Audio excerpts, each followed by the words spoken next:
প্রতিটি বাঙালি নাট্যকর্মীর কাছে বড় কাছের এই একাডেমি।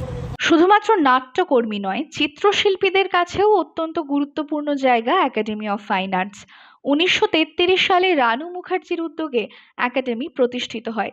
সেই সময় একাডেমি ছিল ইন্ডিয়ান মিউজিয়ামের একটি ভাড়া করা ঘরে। সেই ভাড়া করা ঘর এবং তার লাগোয়া বারান্দা জুড়ে প্রতি বছর অ্যানুয়াল এক্সিবিশন অনুষ্ঠিত হতো।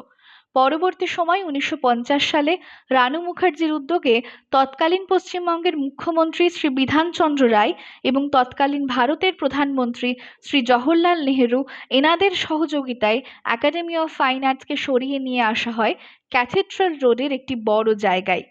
একাডেমি রয়েছে কলকাতা শহরের প্রায় কেন্দ্রস্থলে, যার একদিকে সেন্ট পল ক্যাথিড্রাল, অন্যদিকে রবীন্দ্র সদন, নন্দন, শিশির মঞ্চ ইত্যাদি। কলকাতার এই একাডেমি অফ ফাইন আর্টস ভারতের অন্যতম ফাইন আর্ট সোসাইটি। বর্তমান সময়ে একাডেমি অফ ফাইন আর্টসের আর্ট গ্যালারিতে নিয়মিত আর্ট এক্সিবিশন হয়ে থাকে এবং অডিটোরিয়াম হলে নিয়মিত নাটক পরিবেশন হয়ে থাকে।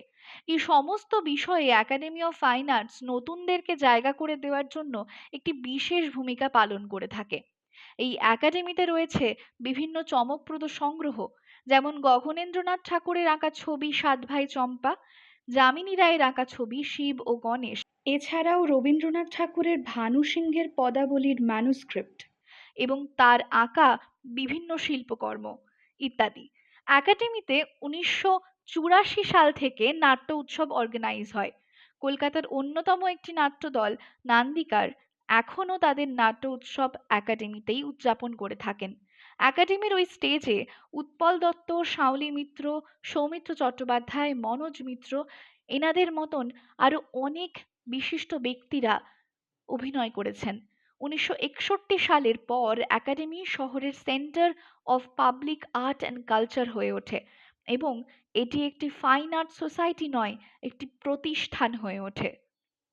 সময় অনেকটা এগিয়ে গেলেও আজও প্রতিটি শিল্পীর কাছে একাডেমি অফ ফাইন আর্টস একই জায়গা ধরে রেখেছে।